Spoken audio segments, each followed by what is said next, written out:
1944년 세상을 상상해 보십시오. 전 세계가 거대한 화염에 휩싸여 있습니다. 인류 역사상 가장 거대한 전쟁 속에서 수백만 명이 죽어가고 도시들은 잿더미로 변하고 있으며 수백 년을 이어온 제국들이 무너져 내리고 있습니다. 바로 그때 포화 속에서 멀리 떨어진 미국 뉴햄프셔의 한적한 산악 리조트에서 44개국의 대표들이 모였습니다. 앞으로 80년간 세계 경제의 판도를 완전히 뒤바꿀 하나의 결정을 내리기 위해서였습니다. 대부분의 사람들은 이 회의의 이름조차 들어본 적이 없을 것입니다. 하지만 이 회의 때문에 미국 달러가 세계를 지배하게 되었고 미국이 세계 유일의 금융 초강대국으로 올라섰습니다.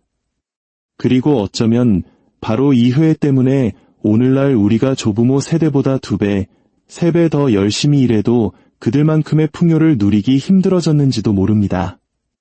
1944년 7월 브레튼 우즈라는 이름의 호텔에서 세계에서 가장 강력한 권력을 쥔 사람들이 한자리에 앉아 돈이 어떻게 작동해야 하는지를 결정했습니다. 단순히 자국을 위한 것이 아니라 전 세계 모든 사람들을 위해 그리고 영원히 적용될 규칙을 말입니다. 그들은 미국의 패권을 보장하고 다른 국가들을 의존적인 위치에 묶어두었으며 오늘날까지도 보이지 않게 우리의 부를 잠식하는 거대한 금융 시스템을 설계했습니다. 이것은 평화나 자유에 대한 회의가 아니었습니다. 이것은 철저히 권력에 관한 회의였습니다. 그 3주 동안 내려진 결정들은 오늘 당신의 모든 경제적 현실을 결정짓고 있습니다. 당신이 버는 모든 돈, 당신이 지불하는 모든 물건값, 당신이 짊어진 모든 빚은 그 뿌리를 따라가면 바로 이 브레튼 우주회의에 닿아 있습니다. 만약 그 회의실 안에서 무슨 일이 일어났는지 이해한다면 이 세상의 경제 시스템이 불공정하게 느껴지는지 깨닫게 될 것입니다. 그렇습니다. 이 시스템은 처음부터 그렇게 설계되었습니다. 이야기의 무대는 1944년 7월입니다. 제2차 세계대전은 여전히 치열하게 벌어지고 있었지만 전쟁의 결과는 더 이상 의심의 여지가 없었습니다. 연합군이 승리하고 있었고 나치 독일은 1년 안에 무너질 것이며 일본 역시 뒤를 따를 것이라는 사실을 권력자들은 모두 알고 있었습니다. 그래서 병사들이 여전히 해변과 정글에서 목숨을 잃는 동안 외교관과 경제학자들은 이미 전쟁 이후의 세계를 설계하고 있었습니다. 44개국에서 온 730명의 대표단이 뉴햄프셔, 브레튼 우즈의 마운트 워싱턴 호텔에 모였습니다. 3주 동안 그들은 세계 금융의 미래를 놓고 토론하고 논쟁하고 협상했습니다. 공식적인 목표는 대공황과 제2차 세계대전을 초래했던 경제적 혼란을 방지할 새로운 시스템을 만드는 것이었습니다. 하지만 진짜 목표는 누가 돈을 통제할 것인가를 결정하는 것이었습니다. 그리고 미국, 주요 경제대국 중 유일하게 본토가 폭격으로 폐허가 되지 않은 나라, 산업 생산 능력이 온전히 보존된 유일한 나라, 그리고 전 세계 금의 대부분을 보유하고 있던 유일한 나라, 미국은 이 게임에서 반드시 이길 작정이었습니다. 미국 대표단을 이끈 인물은 재무부의 경제학자 해리 덱스터 화이트였습니다. 그는 날카롭고 무자비했으며 미국의 패권에 대한 확고한 신념을 가진 인물이었습니다. 테이블 맞은편에는 당시 세계에서 가장 유명한 경제학자이자 대영 제국을 대표하는 존 메이너드 케인스가 앉아 있었습니다. 케인스는 브레튼 우즈에 도착했을 때 이미 영국이 금융 초강대국으로서 끝났다는 사실을 알고 있었습니다. 전쟁은 대영 제국을 파산시켰고 한때 세계 금융의 중심이었던 런던은 빚더미에 올라앉았습니다. 2세기 동안 국제무역을 지배했던 파운드화는 죽어가고 있었습니다. 케인스는 특정 국가에 의해 통제되지 않는 중립적인 새로운 국제통화를 만들고 싶어 했습니다. 그는 그 통화를 방코르라고 부를 것을 제안했습니다. 이 통화는 세계 중앙은행에 의해 발행되고 모든 국가는 무역 결제를 달러나 파운드가 아닌 방코르로 하는 것이었습니다. 이론적으로는 완벽했습니다. 모두에게 속하지만 누구에게도 속하지 않는 통화. 하지만 해리 덱스터 화이트는 그 아이디어를 즉시 묵살했습니다. 미국은 중립적인 시스템을 원하지 않았기 때문입니다. 미국은 미국 중심의 시스템을 원했고 그것을 관철시킬 힘을 가지고 있었습니다. 1944년까지 미국은 전 세계 통화용 금의 3분의 1을 보유하고 있었습니다. 금광에서 다 캐냈기 때문이 아니었습니다. 전쟁 중 무기, 식량, 보급품이 필요했던 모든 나라가 미국의 금으로 대금을 지불했기 때문입니다. 영국은 미국산 총을 사기 위해 금 보유고를 쏟아부었고 프랑스는 안전한 보관을 위해 금을 뉴욕으로 옮겼습니다. 심지어 동맹국이었던 소련조차도 미국산 트럭과 탱크의 대금을 금으로 지불했습니다. 금은 서쪽으로 미국으로 흘러들어와 맨해튼 지하 금고와 포트녹스의 산더미처럼 쌓였습니다. 미국은 군사적으로만 전쟁에서 이긴 것이 아니었습니다. 경제적으로도 완벽한 승자였습니다. 그리고 브레튼 우즈에서 그 금은 강력한 무기가 되었습니다. 여기 그때 타결된 거래의 내용입니다. 첫째, 미국 달러가 세계의 기축 통화가 된다. 둘째, 다른 모든 국가의 통화는 달러에 고정된 환율로 묵인다. 셋째, 그리고 달러는 금 1온스당 35달러의 가치로 고정된다. 만약 당신이 외국 정부라면 원할 때 언제든지 달러를 들고 와서 약속된 양의 금으로 바꿔갈 수 있었습니다. 바로 이 마지막 약속이 핵심이었습니다. 다른 나라들이 달러를 사용하기로 동의한 이유는 그들이 가진 달러가 금과 같다고 믿었기 때문입니다. 미국은 국제적으로 유통되는 모든 달러에 대해 포트녹스에 그것을 뒷받침할 금이 있다고 약속했습니다. 겉보기에는 공정하고 안정적인 시스템처럼 보였습니다. 하지만 그것은 거대한 덫이었습니다. 다른 나라들은 예산을 맞추고 통화가치 하락을 걱정하며 재정 규율을 지켜야 했지만 미국은 전 세계가 달러를 금처럼 받아줄 것을 알았기에 마음껏 달러를 찍어낼 수 있었습니다. 그리고 이후 27년 동안 미국은 정확히 그렇게 했습니다. 찍어내고 썼습니다. 전 세계가 무역을 하기 위해, 전쟁의 폐허를 재건하기 위해, 그리고 이제는 오직 달러로만 가격이 매겨지는 석유를 사기 위해 달러를 필요로 했기 때문입니다. 우리 대한민국 역시 전쟁의 잿더미 위에서 한강의 기적을 이루기 위해 수출을 통해 필사적으로 달러를 벌어들여야 했습니다. 온 세상이 미국의 화폐 위에서 돌아갔고 미국은 그 화폐를 찍어내는 인쇄기를 독점했습니다. 브레튼 우즈에서는 오늘날까지도 세계 금융을 지배하는 두 개의 기관이 탄생했습니다. 바로 국제통화기금과 세계은행입니다. IMF는 각국이 고정환율을 유지하고 빚을 갚도록 관리하는 역할을 맡았고, 세계은행은 전쟁으로 폐허가 된 유럽의 재건과 가난한 나라들의 개발 자금을 지원하기로 되어 있었습니다. 두 기관 모두 워싱턴 D.C.에 본부를 두었고, 두 기관 모두 미국의 투표권에 의해 통제되었습니다. 그리고 이들은 곧 미국의 외교 정책을 관철하는 강력한 도구가 되었습니다. 만약 어떤 나라가 IMF로부터 구제금융을 받기 원한다면 미국의 조건을 받아들여야 했습니다. 시장을 개방하고 정부 지출을 줄이고 공기업을 민영화하고 미국 기업들이 들어올 수 있도록 허용해야 했습니다. 우리 국민들은 1997년 외환위기 당시 이것이 무엇을 의미하는지 뼈저리게 경험했습니다. 만약 거부하면 당신은 아무것도 얻지 못합니다. 국제 금융 시스템에서 고립되고 통화 가치는 폭락하며 경제는 무너질 것입니다. 결국 당신은 절망 속에서 돌아와 어떤 조건이든 받아들일 수밖에 없게 됩니다. 이것이 바로 브레튼 우즈 시스템의 천재성이자 무서움이었습니다. 미국은 다른 나라를 통제하기 위해 굳이 침략할 필요가 없었습니다. 그들의 돈줄을 통제하기만 하면 되었습니다. 케인스는 더 균형 잡힌 시스템을 위해 열정적으로 싸웠지만 파산 직전에 영국은 아무런 힘이 없었습니다. 그는 결국 지치고 패배한 채 브레튼 우즈를 떠났고 2년 후인 1946년에 세상을 떠났습니다. 자신이 구하고자 했던 세계가 미국의 이미지대로 재편되는 것을 지켜보면서 말입니다. 다른 나라들에게도 선택의 여지는 없었습니다. 유럽과 일본은 폐허가 되었고 중국은 내전 중이었습니다.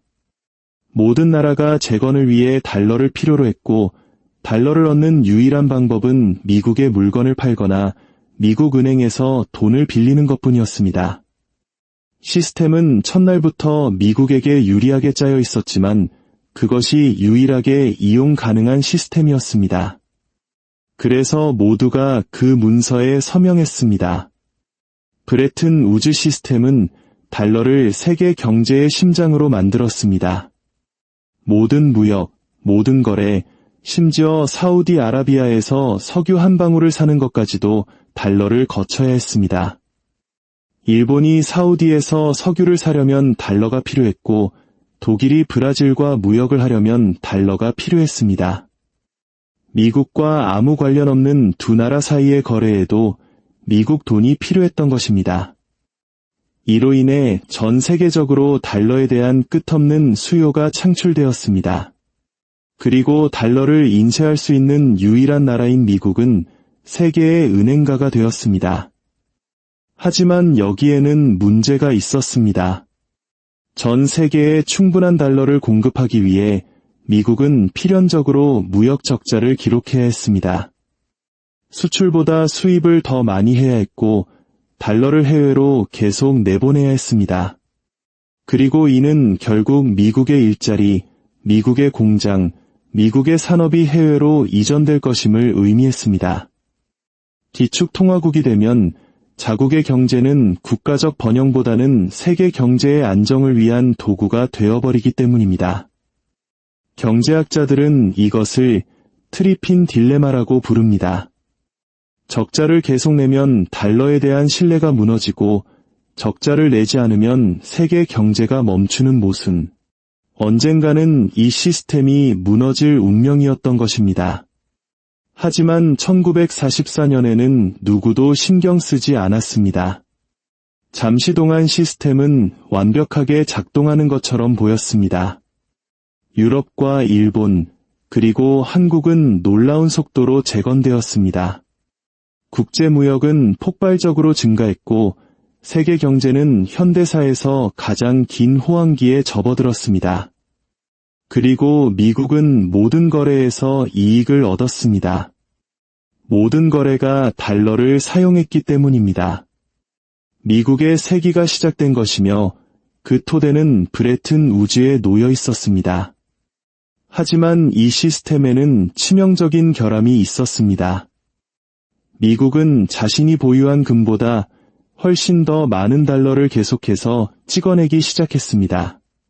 1960년대가 되자 그 약속은 거짓말이 되어가고 있었고 세계는 그 사실을 눈치채기 시작했습니다. 프랑스의 샤를 드골 대통령이 가장 먼저 미국의 허세를 간파했습니다.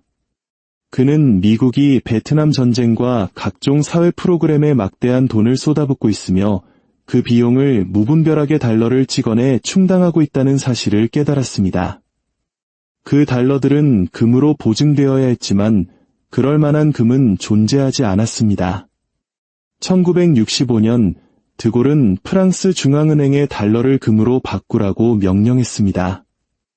그는 대서양 너머로 군함까지 보내 파리로 금을 실어왔습니다.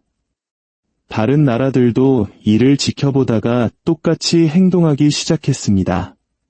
독일, 스위스, 네덜란드 모두가 달러를 내밀며 금을 요구했습니다. 포트녹스의 금이 빠르게 빠져나가기 시작했습니다. 미국은 선택의 기로에 섰습니다. 없는 돈을 그만 쓰거나 아니면 브레튼 우즈에서 한 약속을 깨거나 1971년 8월 15일 리처드 닉슨 대통령은 결정을 내렸습니다. 그는 미국이 더 이상 달러를 금으로 바꿔주지 않겠다고 선언했습니다. 이른바 닉슨 쇼크였습니다. 금 태환 창구는 닫혔고 브레튼 우즈 시스템은 공식적으로 사망했습니다. 그리고 달러는 오직 정부의 신용에만 의존하는 순수한 명목화폐가 되었습니다. 모든 것이 바뀐 순간이었습니다. 1971년 이후 달러는 아무런 실물 담보 없이 오직 신뢰만으로 유지되었습니다. 하지만 세계는 달러 시스템을 버릴 수 없었습니다. 이미 모든 중앙은행은 달러를 보유하고 있었고 모든 석유 계약과 국제 대출이 달러로 이루어지고 있었기 때문입니다. 금이라는 보증이 사라진 후에도 세계는 깨진 약속으로 만들어진 시스템에 갇혀버렸습니다. 그리고 바로 이 지점에서 당신의 삶에 직접적인 영향이 시작됩니다. 금이라는 족쇄가 풀리자 정부는 무제한으로 돈을 찍어낼 수 있게 되었습니다. 그리고 실제로 그렇게 했습니다. 인플레이션이 폭발했습니다. 1970년대의 물가는 2배로 뛰었고 저축의 가치는 파괴되었으며 임금 상승은 정체되었습니다. 달러의 구매력은 오늘날까지 계속되는 죽음의 소용돌이 속으로 빠져들었습니다. 우리 부모님 세대가 1980년대에 몇 년간 월급을 모아 서울의 아파트를 살 수 있었다면 오늘날 우리는 같은 기간 동안 일해도 집값 상승률을 따라잡기 벅찹니다. 집이 더 좋아져서일까요? 아닙니다. 우리의 월급이 적어서일까요? 아닙니다. 바로 우리가 쓰는 돈의 가치가 망가졌기 때문입니다. 그리고 그 돈이 망가진 이유는 1944년 브레튼 우즈에서 설계된 시스템과 1971년에 그 약속이 깨졌기 때문입니다. 이 시스템은 애초에 평범한 사람들의 안정과 번영을 위해 만들어진 것이 아니었습니다. 그것은 통제를 위한 것이었습니다. 무역, 통화, 경제에 대한 통제, 그리고 그 시스템이 1971년에 무너졌을 때 더 나은 것으로 대체된 것이 아니라 훨씬 더 나쁜 것으로 대체되었습니다. 금 보증도 규율도 한계도 없는 오직 끝없는 화폐 발행과 끝없는 인플레이션만이 존재하는 세상. 이것은 노동자들로부터 자산가들에게로 부가 끊임없이 이전되는 시스템입니다. 오늘날 우리는 브레튼 우즈 시대의 마지막 장을 살고 있습니다. 달러의 지배력은 약해지고 있으며 중국, 러시아, 인도 같은 나라들은 달러를 우회하는 대안 시스템을 만들고 있습니다. 그들은 자국 통화로 거래하고 수천 톤의 금을 사들이고 있습니다. 그들은 이 시스템이 죽어가고 있다는 것을 알기 때문입니다. 이 시스템은 결코 갚을 수 없는 빚 위에 세워져 있기에 죽어가고 있습니다. 신뢰가 깨지고 있기에 죽어가고 있습니다. 그리고 이 시스템이 마침내 붕괴할 때 가장 큰 고통을 겪는 사람들은 종이 자산, 즉 달러, 채권, 은행 예금을 들고 있는 사람들일 것입니다. 그리고 살아남는 사람들은 실물 자산, 즉 금, 토지, 자원, 그리고 기술을 가진 사람들일 것입니다. 역사는 이 패턴을 계속해서 보여줍니다. 브레튼 우즈는 금 위에 세워진 종이 제국을 만들었습니다. 금이 제거되자 그 종이는 거짓말이 되었습니다. 그리고 거짓말은 언제나 무너집니다. 남은 질문은 언제뿐입니다. 이야기에서 우리가 얻어야 할 교훈은 무엇일까요? 첫째, 우리가 살고 있는 이 시스템이 약 80년 전 이미 세상을 떠난 사람들에 의해 더 이상 존재하지 않는 세상의 문제를 해결하기 위해 설계되었다는 사실을 이해해야 합니다. 둘째, 돈은 가치 그 자체가 아니라 가치에 대한 요구권일 뿐임을 인식해야 합니다. 그리고 그 요구권은 권력자들이 원할 때마다 인플레이션을 통해 가치가 떨어지거나 완전히 지워질 수 있습니다. 셋째, 다음 리셋을 준비해야 합니다. 부채는 지속 불가능하고 인플레이션은 가속화되고 있으며 신뢰는 깨지고 있습니다. 브레튼 우즈에서 설계된 시스템이 마침내 죽음을 맞이할 때 우리는 종이 쪼가리를 들고 있어서는 안 됩니다. 마지막으로 스스로 공부해야 합니다. 브레튼 우즈에 대해, 명목화폐에 대해, 그리고 종이돈이 죽음을 맞이했을 때 역사적으로 어떤 일이 일어났는지에 대해 읽어보십시오. 역사는 반복되지 않지만 그 패턴은 놀라울 정도로 명확합니다. 당신이 집을 사지 못하고 은퇴를 꿈꾸기 어렵고 저축하기 힘든 이유는 당신이 실패해서가 아닙니다. 1944년에 게임의 규칙이 이미 정해졌고 아무도 당신에게 그 규칙을 알려주지 않았기 때문입니다. 브레튼 우즈는 협력이나 안정을 위한 회의가 아니었습니다. 그것은 통제에 관한 것이었습니다. 그리고 한번 통제권을 쥔 자들은 결코 그것을 놓지 않았습니다. 그들은 단지 그 메커니즘을 금 보증 달러에서 순수 명목화폐로 바꿨을 뿐입니다. 그리고 그 모든 과정 속에서 우리는 이것이 정상이라고, 원래 돈이란 이렇게 작동하는 것이라고 배워왔습니다. 하지만 이것은 정상이 아닙니다. 이것은 교묘한 약탈이 작동하는 방식입니다. 만약 오늘 이야기가 여러분께 새로운 관점을 제시했다면 저희와 함께 역사의 숨겨진 흐름을 계속 탐험해 주십시오. 이 지혜를 주변 사람들과 함께 나눈다면 더 많은 사람들이 잠에서 깨어날 수 있을 것입니다. 여러분의 구독과 공유가 그 시작이 될 것입니다.